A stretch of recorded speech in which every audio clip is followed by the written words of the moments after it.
Hello my dear learners, ಈ ಒಂದು ವಿಡಿಯೋದಲ್ಲಿ ನಾವು the beautiful tree indigenous Indian education in 18th century by Dharmapal ಇವರ ಈ ಒಂದು ಹಿಸ್ಟಾರಿಕಲ್ ಡಿಬೇಟ್ ಅಥವಾ ಅವರ ಒಂದು ರೈಟಿಂಗ್ಸ್ನ ಒಂದು ಕಲೆಕ್ಷನ್ ಆಗಿರತಕ್ಕಂತಹ ದ ಬ್ಯೂಟಿಫುಲ್ ಟ್ರೀ, ಈ ಒಂದು ಡಿಬೇಟ್ನ ಕನ್ನಡದ ಸರಳವಾದಂತಹ ಸಾರಾಂಶವನ್ನು ಇಲ್ಲಿ ಡಿಸ್ಕಸ್ ಮಾಡೋಣ.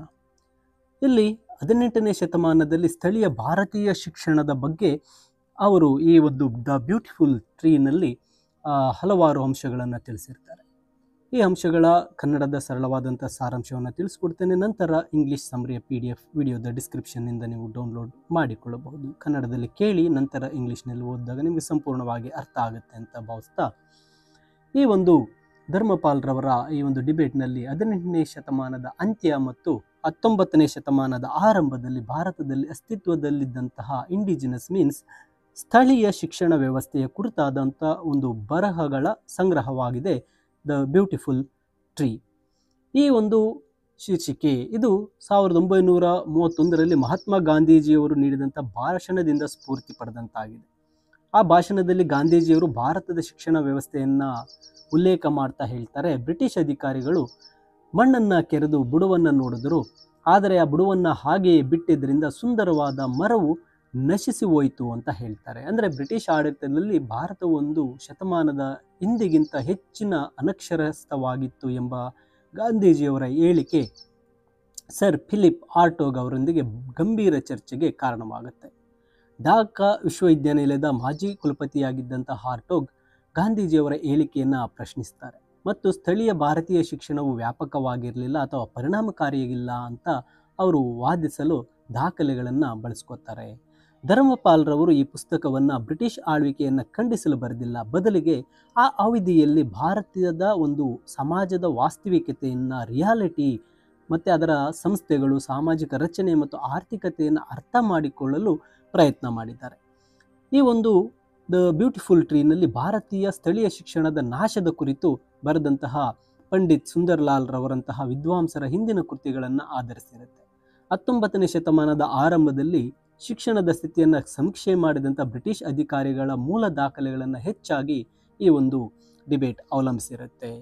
ಇಲ್ಲಿ ಶಿಕ್ಷಣದ ಇತಿಹಾಸಗಳ ಕುರಿತು ಅನೇಕ ಕೃತಿಗಳಿದ್ದರೂ ಸಹ 13ನೇ ಶತಮಾನದಿಂದ 19ನೇ ಶತಮಾನದವರೆಗೂ ಆರಂಭದವರೆಗಿನ ಅವಧಿಯ ಕುರಿತು ಬಹಳ ಕಡಿಮೆ ಬರೆಯಲಾಗಿದೆ ಅಂತ ಧರ್ಮಪಾಲ್ರವರು ಇಲ್ಲಿ ಎಲ್ಲರ ಗಮನವನ್ನು ಸೆಳೆದಿದ್ದಾರೆ. ಮದ್ರಾಸ್ ಪ್ರೆಸಿಡೆನ್ಸಿಯಲ್ಲಿ ಶಿಕ್ಷಣ ಹೇಗಿತ್ತು? ಈ ಪುಸ್ತಕದಲ್ಲಿ ಮದ್ರಾಸ್ ಪ್ರೆಸಿಡೆನ್ಸಿ ಸ್ಥಳೀಯ ಶಿಕ್ಷಣ ಸಮೀಕ್ಷೆಯ ಬಗ್ಗೆ ಹೆಚ್ಚಿನ ದಾಖಲೆಗಳಿವೆ. ಈ ಸಮೀಕ್ಷೆ 1822 ಮತ್ತು 1825ರ ನಡುವೆ ನಡೆಯುತ್ತೆ.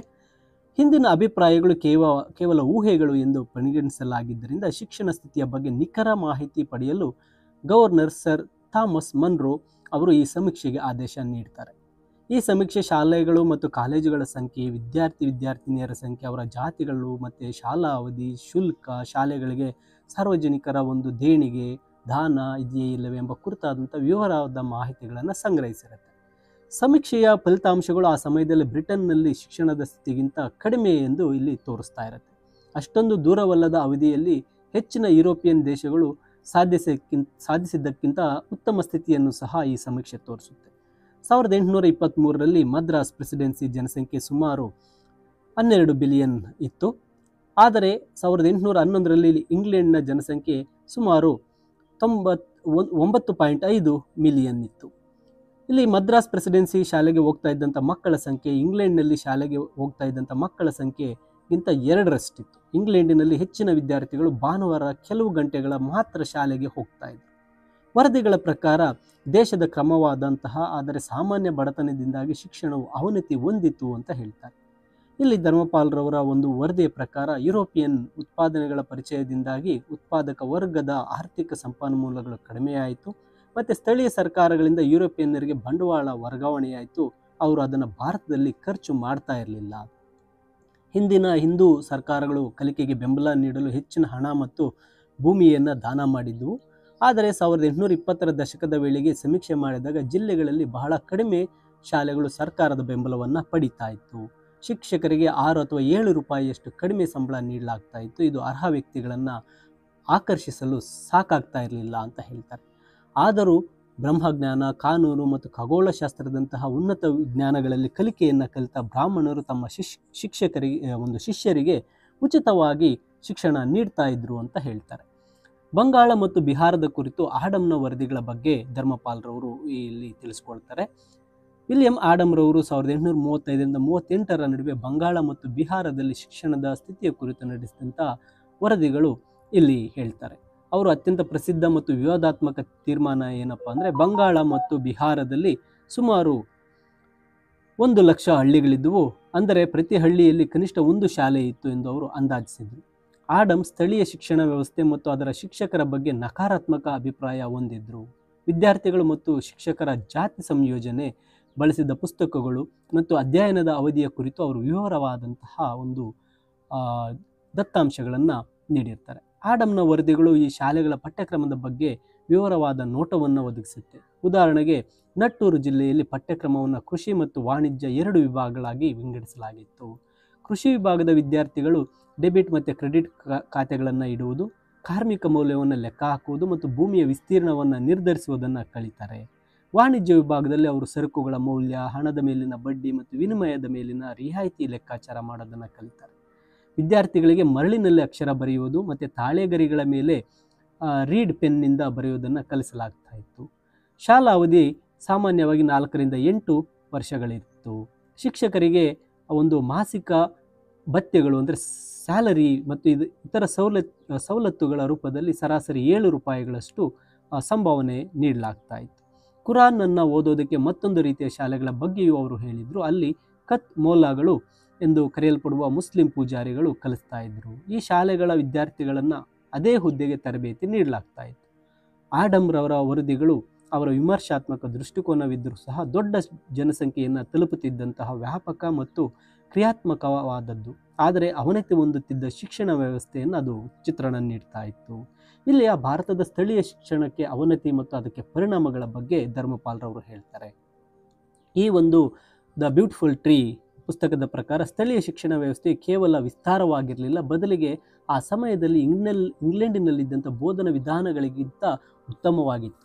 ಇಂಗ್ಲೆಂಡ್ನಲ್ಲಿ ಜನಪ್ರಿಯ ಶಿಕ್ಷಣವನ್ನು ಉತ್ತೇಜಿಸಲು ಬಹಳ ಪ್ರಗತಿಯನ್ನು ಕಂಡಿದ್ದ ಮಾನಿಟೋರಿಯಲ್ ಬೋಧನಾ ವಿಧಾನವನ್ನು ಭಾರತದಿಂದ ಎರವಲು ಪಡೆಯಲಾಗಿದೆ ಅಂತ ಹೇಳ್ತಾರೆ.